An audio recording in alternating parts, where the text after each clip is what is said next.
Good evening. I'm Alex Truth. And I'm Maya Clarity. Welcome to Truth Report, where we dig deeper than the headlines. Tonight, we're bringing you 5 stories that reveal the fractures forming in American power, and the uncomfortable truths about who's filling the void. We've got the Trump administration shooting legal gun owners while claiming to defend the Second Amendment. We've got corporate media collapsing into irrelevance while chasing imaginary audiences. And we've got Google's AI unable to detect its own manipulations when the White House uses them to smear activists. Meanwhile, as America turns inward and hostile, China is rolling out the red carpet for our abandoned allies, and building supersonic rail systems that make our infrastructure look like it's from the steam age. The pattern here isn't subtle. This is about institutional failure, technological dominance, and the consequences of abandoning both principle and competence. Let's start with a story that should terrify every American who owns a firearm. On January 24, 2026, Alex Preddy, a 37-year-old ICU nurse, U.S. citizen, and legal concealed carry permit holder, was shot and killed by Border Patrol agents in Minneapolis. According to reporting from the Intercept, video evidence suggests officers had already disarmed him before they pulled the trigger. Now, here's where this goes from tragic to chilling. First Assistant U.S. Attorney Bill Asaley made an extraordinary public declaration: if you approach law enforcement with a gun, there is a high likelihood they will be legally justified in shooting you. Let that sink in. This is a federal prosecutor saying that legal gun ownership near federal officers is now grounds for summary execution. And this isn't some rogue statement. This represents a dramatic policy shift, federal law enforcement claiming authority to use deadly force against Americans who are exercising their Second Amendment rights. The same amendment this administration claims to champion. The gun rights organizations had to be dragged into responding. The NRA, supposedly the voice of gun owners, went silent initially. Only after social media backlash did they issue a tepid statement calling Asaley's remarks dangerous and wrong. Too little, too late. Gun Owners of America was more direct, rejecting the premise entirely and warning that agents are not highly likely to be legally justified in shooting concealed carry licensees. The Minnesota Gun Owners Caucus demanded evidence that Preddy posed any threat, asserting that every citizen retains carrying rights during protests. But here's the broader pattern that matters. Trump campaigned as a Second Amendment absolutist. The reality? In 2017, he banned bumpfire stocks. He supported restrictions on untraced firearms. He promised national concealed carry reciprocity and never delivered. And he deployed federal agents to cities with strict gun control, agents who seized 111 firearms in D.C. alone in 2025. So when those same federal agents kill a legal gun owner in Minneapolis, and a U.S. attorney declares open season on anyone carrying near law enforcement, this isn't an aberration. It's the logical conclusion of deploying militarized federal forces with no accountability into American cities. The Intercept's reporting makes clear, the Trump administration has created what they call an existential threat for legal gun owners and Second Amendment advocates. Not from gun control advocates. From the people claiming to be their protectors. Who benefits here? Federal law enforcement agencies gain carte blanche to neutralize anyone they consider threatening, regardless of legal status. Who loses? Every American who believed the Second Amendment meant something, and Alex Preddy, who lost his life for the crime of legally carrying while being a nurse in Minneapolis. This exposes the cynical reality of how rights work in America. They exist when convenient for power, and they vanish the moment they conflict with the priorities of federal agencies. The same administration that claims to stand for gun rights is building the legal architecture to kill gun owners with impunity. Now let's turn to another institutional collapse, this time in corporate media. CBS Evening News, one of the flagship programs of American broadcast journalism, has become a case study in how not to rebuild credibility. Tony Dokoupil took over as anchor, with Bari Weiss installed as editor-in-chief reporting directly to CBS owner David Ellison. According to The Intercept's Catherine Kruger, who watched the first 2 weeks, the result is a right-wing show for absolutely no one. The numbers tell part of the story. Viewership dropped 23% during Dokoupil's first 5 days compared to his predecessor Norah O'Donnell. CBS Evening News remains stuck in third place behind ABC and NBC. The show debuted with multiple on-air gaffes and a desperate attempt to reach real America through a traveling format visiting diners and museums. But the real story is editorial corruption. Weiss allegedly pulled a 60-minute story about Venezuelan deportations until the Trump administration could provide on-camera commentary. Think about that. The news division of a major network killing stories to wait for government approval. That's not journalism. That's stenography. The coverage reveals the bias. When 3 journalists were killed in Gaza, including CBS's own photographer Abed Shot, Dokoupil used distancing language, accepting Israeli framing without skepticism. He referred to Shot's colleagues rather than acknowledging him as part of the CBS family. That's not neutrality. That's choosing sides while pretending not to. Then there's the Trump interview at a Ford plant, where the president implied Dokoupil had dual loyalty concerns and suggested he wouldn't have employment if Kamala Harris had won. Trump's exact words, "You'll perhaps be very happy." And Dokoupil just moved on. No pushback. No challenge. CBS promoted what they call 5 simple principles for the new show, including gems like "We love America and we work for you." It's patronizing garbage that treats viewers like children who need to be reminded that journalists aren't foreign agents. Here's the impossible contradiction: they're trying to win back Trump supporters who already have Fox News and will never trust CBS, while simultaneously alienating traditional viewers who valued institutional credibility. The result is a show that satisfies exactly nobody. Who benefits? David Ellison gets to claim he's made CBS more balanced. Bari Weiss gets a platform and a paycheck. Who loses? Every viewer who wants actual journalism instead of both sides' performance art. And the concept of broadcast news as a public service rather than a profit center chasing an audience that doesn't exist. This is the collapse of the institutional media model in real time. Not because of bias toward one party or another, but because of the abandonment of journalism itself in favor of audience capture and owner appeasement. Speaking of institutional collapse, let's talk about artificial intelligence and the impossibility of truth verification in 2026. Google's AI detection tool can't even identify its own AI's manipulations when the White House is doing the manipulating. Here's the incident. On January 24, the official White House X account posted an altered image depicting activist Nekima Levy Armstrong appearing to cry during her arrest. Homeland Security Secretary Kristi Noem had posted the same scene minutes earlier, showing Armstrong composed, not crying. Armstrong's attorney confirmed she was not crying during the arrest. The White House, when called out, didn't apologize or retract. They said, the memes will continue. That's the White House Communications Office explicitly stating they will continue to doctor images to make activists look weak or emotional. So here's where Google comes in. They have a tool called SynthID, designed to detect AI-generated or manipulated content through embedded watermarks. The Intercept tested it on the White House image 3 times within hours. 3 different results.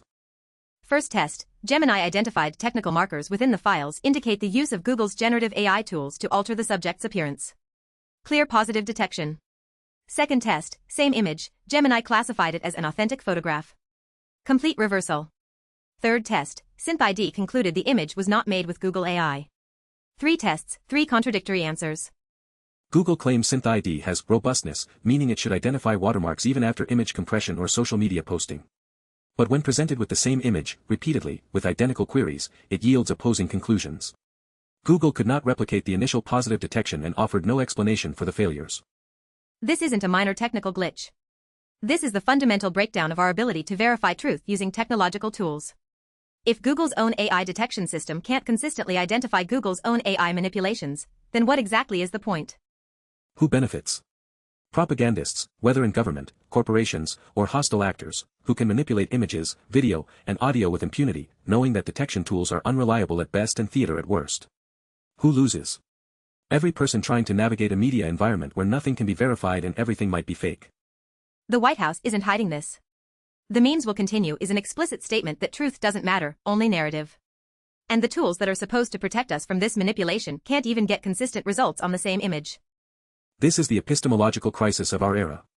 Not just that people can lie, but that the technological systems we've built to catch lies are themselves unreliable, creating a hall of mirrors where truth becomes impossible to verify even when evidence exists. Now let's zoom out from America's internal chaos and look at what's happening on the global stage. As the Trump administration alienates allies and abandons international cooperation, China is rolling out the welcome mat, and our partners are walking through the door. According to The Guardian's reporting, when Ireland's Taoiseach Michael Martin visited Beijing in January 2026, President Xi Jinping mentioned that a favorite book of his as a teenager was The Gadfly by Irish author Ethel Voynich. That's not an accident. That's diplomatic finesse, the kind of cultural connection building that America used to excel at. And it's working. A new survey by the European Council on Foreign Relations found that respondents in almost all 21 participating countries believe China will have more global influence over the next decade than the United States. One analyst put it bluntly, Trump is making China great again. Canadian Prime Minister Mark Carney just signed a trade deal with China.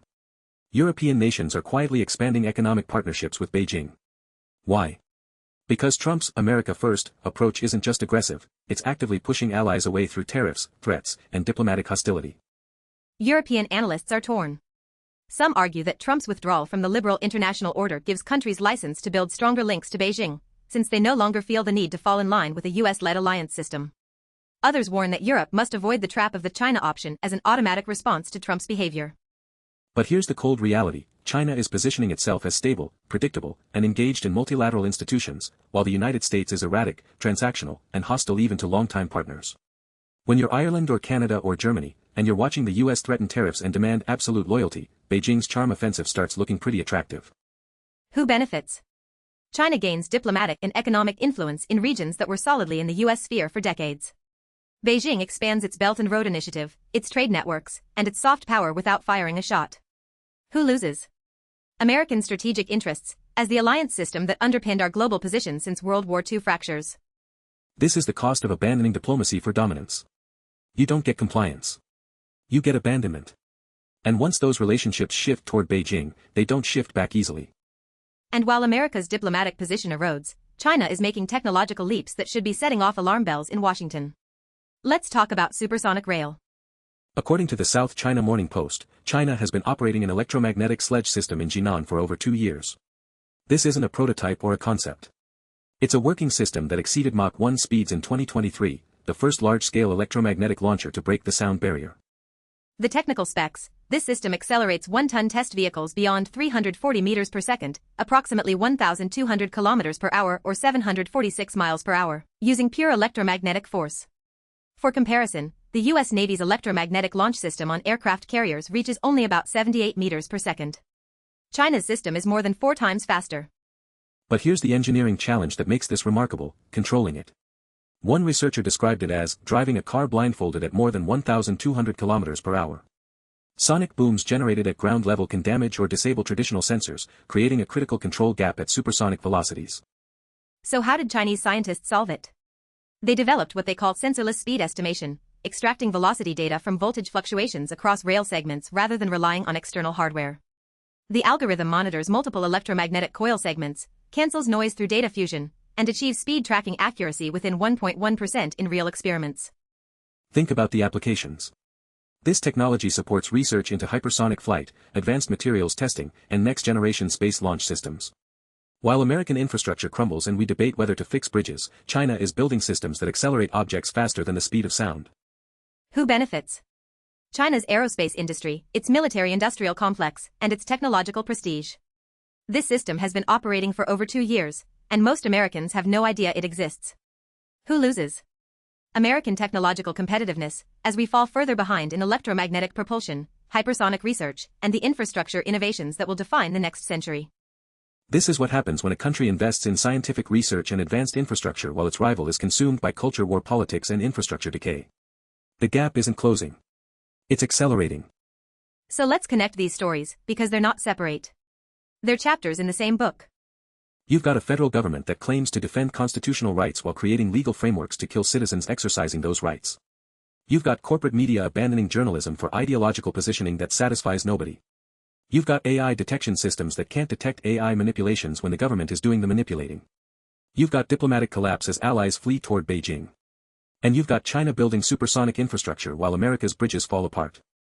The pattern is institutional failure combined with technological disruption and the abandonment of principle for power. These aren't bugs in the system. This is the system working as designed, to concentrate power, eliminate accountability, and substitute narrative for truth. The Trump administration shoots Alex Preddy and declares it legal. CBS installs Bari Weiss and tanks its ratings chasing an audience that doesn't exist. Google's AI flip-flops on whether the White House is using Google's AI to doctor images. And through it all, China builds relationships and technology while America consumes itself. Who benefits from all of this? The very narrow band of people who already have power and want to keep it without constraints. Federal agencies that want to operate without accountability. Media owners who want to claim balance while pushing agendas. Tech companies that want to sell AI solutions without liability when they fail. And geopolitical rivals who watch American self-destruction with satisfaction. Who loses? Everyone else. Gun owners who believe their rights were protected. News viewers who want actual journalism. Citizens who need to verify truth in a sea of manipulated images. Allies